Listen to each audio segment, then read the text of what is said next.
സർക്കാരിൽ പരാതി നൽകിയിട്ടുണ്ടെങ്കിൽ ഓരോ സാംസ്കാരിക വകുപ്പുണ്ട്, അതിനൊരു മന്ത്രിയുണ്ട്, അതിന് മുകളിൽ മുഖ്യമന്ത്രിയുണ്ട്.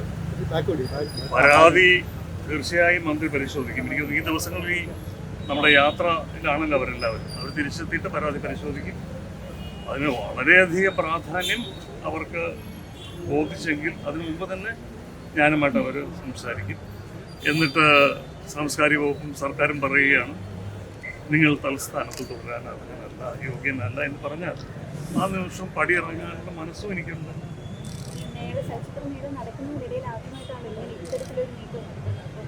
എൻ്റെ അറിവിൽ ആദ്യമായിട്ടാണ്. എല്ലാം നമുക്ക് പുതിയ അനുഭവങ്ങളല്ലേ.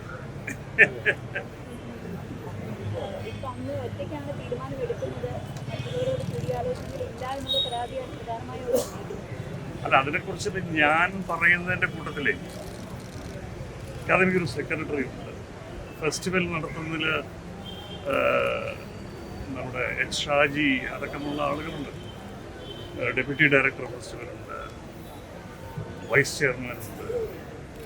ഇവിടെ രഞ്ജിത്ത് ഒറ്റയ്ക്ക് ഇരുന്നിട്ട് തീരുമാനിക്കുകയാണോ എന്ന് മറ്റുള്ളവരോടും ചോദിക്കാം.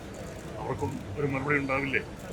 അപ്പോൾ അവരെല്ലാവരും പറയണം അതെ ഞങ്ങളെല്ലാവരും ഇങ്ങനെ വീർപ്പുമുട്ടുകയാണ് ഇയാളുടെ തീരുമാനത്തിൽ എന്ന് പറയുകയാണെങ്കിൽ ആ നിമിഷം സർക്കാരിന് അത് ബോധ്യപ്പെടും. സർക്കാർ പറയും നിങ്ങൾ തുടരേണ്ടതില്ല എന്ന് പറയാൻ ഇറങ്ങിപ്പോകും.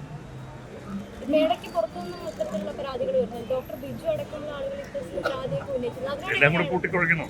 നമുക്കിത് പറഞ്ഞപ്പോൾ ഇപ്പം ഞാൻ ചായ കുടിച്ചോളൂ. അവിടെ 2 ഫംഗ്ഷൻ. ഒന്ന് ഇന്ന് നിങ്ങളൊക്കെ മിസ് ചെയ്തു. ഭൂതക്കണ്ണാടി ലോഹിയുടെ ആദ്യ സിനിമയുടെ റീസ്റ്റോർ ചെയ്ത വേർഷൻ ഇന്നവിടെ പ്രദർശിപ്പിച്ചു. ലോഹിയുടെ ഏറ്റവും അടുത്ത ഉണ്ണി സിബി മലയിലുണ്ടായിരുന്നു. കുറച്ചു നേരം അവിടെ ഇരുന്ന സിനിമ കാണുകയായിരുന്നു. അത് കഴിഞ്ഞിട്ട് ഇറങ്ങി വരുന്ന വഴിയാണ് ഇനി ഒരു ചായ കുടിക്കാൻ.